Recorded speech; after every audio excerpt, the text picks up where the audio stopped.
Thanks for stopping in today and welcome back. The daily free play over at our main website, stumpthespread.com, came through again yesterday as Buffalo went on to beat Ball State on the road by 27 points. And that was a game that Buffalo was 3-point underdogs in. If you're looking to get our daily free play over at our main site, you can get over there by clicking the logo in the top right-hand corner of this video if you're on desktop, and we'll also link Stump the Spread in the video description. Today's daily free play is going to be a pick between Kentucky and Florida and what's supposed to be a very solid competitive matchup down there in the SEC. Really looking forward to watching that one tonight. If you're looking to get more of this video content in the future, you can click that subscribe button, and also if you can click the thumbs up on this video, it's greatly appreciated. So today's action is going to be covering February 4th, 2017, and we got about 9 games or so that we're going to be touching on in today's video. If you're interested in what contests I'm going to be discussing, I will also put those in the video description as well. First game that I want to touch on in today's video is going to be between Seton Hall and Georgetown over in the Big East. Seton Hall, unfortunately for them, have come up short in a number of times. Very competitive matchups on the road. For instance, we took Seton Hall the other day to cover the spread on the road against Xavier, and although they did cover the spread, they came up just short, losing that one by 2 points. We've also seen Seton Hall compete really well on the road in losses at teams, like Marquette, for instance, and just some other results that have been unfortunate for this veteran Seton Hall group, who's really hoping to make the NCAA tournament this year, but given the number of defeats that they've racked up in the Big East, it's going to be hard for them to make a case. They really need to go on a run down the stretch, and that could start today. They go on the road against Georgetown, a potential somewhat resume building win. Georgetown hasn't had overwhelming success this year, but Georgetown has been better as of late, which is probably the reason why we see the Hoyas as about 3.5 to 4 point favorites. If this would have been Georgetown a couple weeks ago, this game would probably be more in that pick'em range. Georgetown has been a tough team to figure out this year, and they really haven't been all that great at times on their home court. They've fallen many times at home this year. They've, for whatever reason, just have been unable to utilize their home court advantage to have a lot of success. Seton Hall, it's a veteran group, which is why they're able to compete and keep things close in general on the road in Big East play. We do feel like Seton Hall is going to be able to keep things close in this one, and getting that 3.5 to 4 points in what should be a competitive game, we're going to side with the veteran Seton Hall Pirates in this one as the better bet. Moving on down here to another matchup over in the Big East, we have Xavier versus Creighton. Xavier has Edmund Sumner out, and Creighton has Maurice Watson Jr. out, so both squads are going to be handicapped here by having their lead ball distributors on the offensive side out for this one. Not too long ago, Creighton went on the road against Xavier, and in that one, that's the game where Maurice Watson Jr. went out with an injury, and actually, after Watson went out, Creighton actually played slightly better through the rest of that contest as they went on to win straight up. In that particular matchup, they were slight underdogs in that game. Creighton since then has been a bit up and down. Obviously, we're not getting the same kind of consistent results that we were getting from the Blue Jays, given the fact that their ball distributor and veteran leader has been out, but Creighton is starting to adapt to life without Maurice Watson Jr. in the lineup, and they should get better as we wind down the regular season as they learn to play without their spark plug point guard. And then this Xavier squad, we've never really been as high on them as most coming into the year. Xavier is having themselves a pretty solid campaign, but not quite living up to their preseason expectations. Creighton's got a great home court advantage, of course, and we expect them to use that today as they go on to beat Xavier again, and this time behind their home crowd advantage. And Xavier being without Edmund Sumner, we do like the Blue Jays to go on to win and cover this spread. Moving on down here to a matchup that is going to be over in the MAC between arguably the two best teams in the MAC this year. We have Akron and Ohio. Unfortunately for Ohio, they've been without their leading scorer and big man Antonio Campbell. The Bobcats have been able to weather the storm a bit because the Bobcats at least have some other big guys that can not just fill Campbell's shoes, but also keep some of that scoring threat down in the paint. Ohio's also one of the best three-point shooting teams in the MAC, which has led to quite a bit of success from them this year, and also some streaky results where they've been able to really blow out some teams, but also have some more competitive matchups than you'd expect from them. they're here at home against Akron, and Akron, although they haven't been overwhelming in most of their defeats, they have been consistently picking up wins. Akron on the road, they've picked up a number of road wins in MAC play this year, but again, they have been in very close games. And, somewhat surprisingly, this is a veteran Akron squad, but even within some of these road games, they'll find themselves in really big deficits, or they'll be able to build themselves really big leads, and either they'll have to battle their way back or they end up surrendering big leads. For instance, their game at Central Michigan, they found themselves in a big hole, then they got out to a huge lead, and then they had to scrap to finish that one off with a win. We also saw recently their road game against Northern Illinois, where Akron just looked awful for about half of that outing, dug themselves into a big hole, and then, out of nowhere, they really propelled themselves as they went on to win that particular game. So, kind of a frustrating Akron squad if you're a Zips fan. They're not as consistently dominant as you'd expect a veteran group like this to be. We expect this to be a very competitive matchup. Ohio wasn't able to come through against Akron not that long ago, but the Bobcats have been shooting the ball better since that particular matchup, and also this group is getting used to playing without Antonio Campbell. Behind their home court, we do like Ohio to come through in this one straight up against the Zips as the best bet in this one. All right. Moving on down, the next game that I want to discuss is, I think I passed it. Yeah, here it is. Over in the Big Ten here between Minnesota and Illinois. Somewhat surprisingly, both of these teams find themselves in the bottom tier of the Big Ten standings. Both of these have pretty solid rosters. Minnesota has been a lot better than most were expecting coming into the year, but really after what we saw out of them in the non-conference, a lot of people expected Minnesota to be more of a threat than they have been in the Big Ten. With that said, Minnesota has racked up a lot of defeats in conference play, but most of these results have been in very competitive losses, and Minnesota just hasn't been able to come through in a number of very close games. Minnesota still seems like a safe bet at this point to make the NCAA tournament, but they really need to stop the bleeding. They've lost 5 straight, and they really can't afford to lose this one on the road. That mounting pressure could have a negative effect, especially on a team like Minnesota that, doesn't necessarily have the best veteran leadership or been in these kind of situations before. And then they're going on the road here against an Illinois squad that has some pretty solid wins at home this year. They've won at home against Iowa, Michigan, and Ohio State in Big Ten play. All of those teams fairly similar in talent level and results this year from what we've seen out of Minnesota. Illinois, they also have, a nice home win against a team like VCU as well as NC State. So definitely a team that's able to perform on their home court. Illinois definitely has not been quite as good on the road in conference play. And the Illini have actually come through for us on a number of occasions against the spread on their home court this year.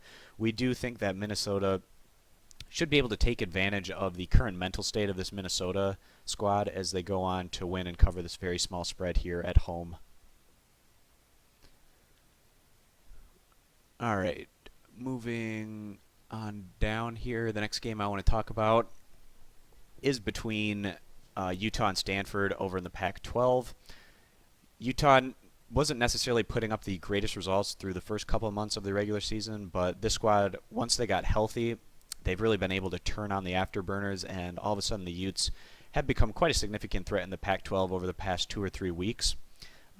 Utah has also been performing very well on the road. They have a number of very big blowout wins against some of the lower tier teams in the Pac-12, but even in their last outing, Utah found themselves in a hole on the road against a very solid Cal squad, and Utah was able to push the Golden Bears right to the end, pushing things into overtime and coming up just short, losing that one by 2 points, but they get a little bit more manageable of a road matchup here today. Going against Stanford, the Cardinal, big disappointment this year under their new coaching staff. They stand just 500 overall, and they've had a very hard time finding wins in the Pac-12. We've really liked what we've been seeing out of Utah as of late, and in this particular matchup, we do like the Utes to bounce back today as they go on to win and cover this spread. All right, guys, just got about 4 more games that I want to touch on in today's video, starting with Texas State versus Texas Arlington. We feel like this Texas State squad has been really undervalued in the Sun Belt this year. The Sun Belt obviously doesn't get a whole lot of attention on the national landscape, but this has actually been a up year for the league as a whole, and we could see this come postseason play in tournaments like, the CBI, CIT, NIT. If a lot of these Sun Belt squads get invited, we could see them really show well in those particular tournaments. Texas State has actually been one of the bigger surprises. Not a whole lot was expected out of this group this year, but this has been one of the best defensive performing teams in the conference, and they've also shown some pretty solid results on the road. And then we have Texas Arlington. They came into the year as a clear favorite to win this conference regular season title. Texas Arlington has shown in some instances they've been able to win in blowout fashion in league play, but they've also had some other head-scratching results where either they've been blown out or lost to teams that you wouldn't necessarily expect them to lose to. We do expect UT Arlington to come through on their home court today, but Texas State, being one of the best defensive squads in the conference, should be at least able to keep this one within the margin, and getting that 11.5 points, we feel like Texas State's going to be a pretty strong value bet in this matchup. All right, moving on down to another Big Ten matchup here. We have Ohio State versus Michigan. Unfortunately for Ohio State, they've been unable to come through in some really needed situations in the Big Ten to get back into that NCAA tournament conversation. This Ohio State squad, they have veteran players, they have talent, they have solid coaching. They just have been unable to put everything together, and a lot of that has to do with their inconsistencies on the offensive side of the ball. This is a team that really has to play off of their defense, given their inconsistencies, especially with shooting the ball. They're going on the road here against a Michigan squad who's not as physical by any means, but a better shooting team and offensive team. Both of these squads don't mind playing in the half court and really playing off of their defense. In what should be a lower scoring game, these points really have more value, and we see the spread has moved up a bit. And I assume that's because of Michigan's recent blowout home win against Indiana. But let's not forget that Michigan also has some less than ideal results on their home court this year, and picking up a number of losses at Chrysler Arena. And Michigan's also coming off a pretty tough loss recently against their rival Michigan State, who's another one of those potential bubble teams in the Big Ten right now. We see this as more of a competitive matchup than apparently Vegas, and especially talent-wise and coaching-wise and just infrastructure and everything, we really feel like Ohio State and Michigan aren't that far apart, even though Michigan does have the better overall resume right now. We feel like Ohio State can push their rival in this one, and really anything can happen in these rivalry games. Getting the 9 points, Ohio State feels like a very solid value bet in this matchup. All right, just a couple more games I want to touch on. So Princeton and Harvard, in yesterday's action, we took Dartmouth and I think it was about 13 or 14 points against Princeton, and Dartmouth went on to cover that spread. One of the reasons we picked against Princeton is the fact that Henry Caruso is out, and even though Princeton does have a number of other veteran solid players, with Caruso out, the Tigers just aren't quite the same threat. Princeton hasn't been living up to the expectations many set for them back during the preseason, but to be fair to the Tigers, they do stand undefeated right now in the Ivy League, even though some of their wins aren't probably as convincing as the Tigers would like to see. Going on the road here against a Harvard squad that's actually been trending very well over the past month or two. Harvard's won 11 of the last 13 games, and they've picked up some pretty strong wins against teams like Houston, Boston College, Northeastern, among others, during this solid stretch of play. We also took Harvard yesterday against the spread at home against Penn, and they went on to close the deal in that matchup.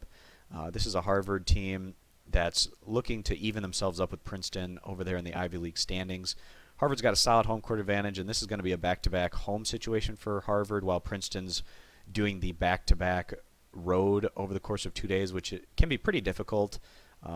Harvard doesn't have the most elite home court advantage by any means, but in what's currently set as a pick'em, Harvard feels like a steal right now as a straight-up value bet here at home against a Princeton squad that's on the second leg of a back-to-back road trip over the course of 2 days. So we're definitely going to be siding with Harvard here.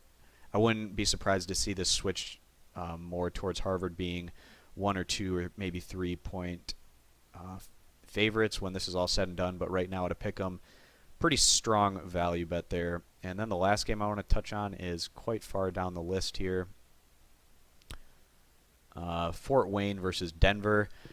Now, Fort Wayne, coming into the year, a lot of expectations put on this veteran squad, and when they picked up that win against Indiana, that just rocketed expectations even higher. Unfortunately, the Mastodons have been unable to live up to those very high expectations as they sit more in the middle of the Summit League right now.